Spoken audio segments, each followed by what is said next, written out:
En France, au cœur du Limousin, il existe un village figé dans le temps.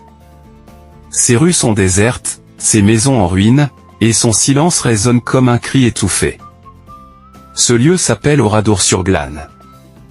Aujourd'hui encore, on peut s'y promener, et ressentir la présence invisible des centaines d'âmes qui y ont péri en une seule journée. Mais pour comprendre pourquoi ce village est devenu un symbole, il faut revenir en arrière, à l'année 1944. Avant le drame, Oradour-sur-Glane était un petit bourg tranquille. Près de 3000 habitants y vivaient heureux. Les enfants jouaient au ballon sur les places pavées, les femmes faisaient leurs courses au marché, les cafés accueillaient les discussions animées des villageois. Les familles vivaient modestement, mais en paix. Entouré de champs verdoyants et de forêts, le village respirait la sérénité de la campagne française. Personne ne pouvait imaginer que cette harmonie allait être brisée en une seule journée.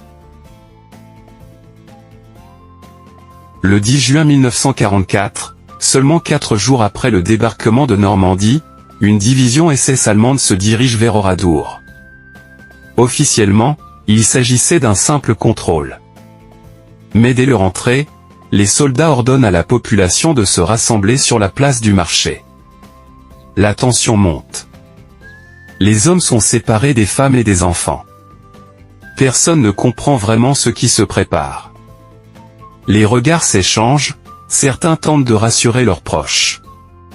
Mais déjà, l'ombre de la tragédie s'abat sur le village. Les hommes sont emmenés dans plusieurs granges. Là, ils sont mitraillés sans pitié, puis brûlés dans les bâtiments. Pendant ce temps, les femmes et les enfants sont enfermés dans l'église.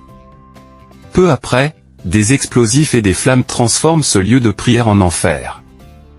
Les cris, la panique, la fumée, en quelques minutes, des familles entières disparaissent.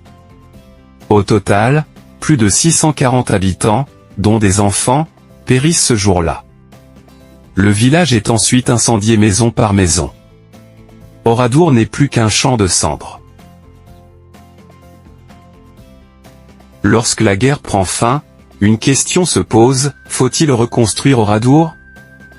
Le général de Gaulle tranche, non. Le village restera figé, exactement comme après le massacre. Il sera un témoin éternel, un avertissement pour les générations futures. Aujourd'hui encore, on peut y voir une vieille voiture calcinée, les maisons éventrées, et l'horloge de l'église, arrêtée à l'heure du drame. Tout semble murmurer le souvenir de cette journée de juin 1944. De nos jours, Oradour-sur-Glane est visité par des milliers de personnes chaque année. Des élèves, des familles, des voyageurs venus du monde entier. Chacun marche en silence dans ces rues, comme dans un cimetière à ciel ouvert. Les ruines racontent l'histoire sans mots. Ce lieu nous rappelle la cruauté dont l'homme est capable, mais aussi l'importance de ne jamais oublier. Oradour-sur-Glane n'est pas seulement un village fantôme. C'est une cicatrice gravée dans la pierre.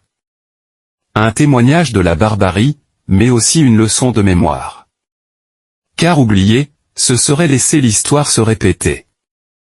Abonne-toi pour découvrir d'autres récits incroyables et vrais, venus du monde entier.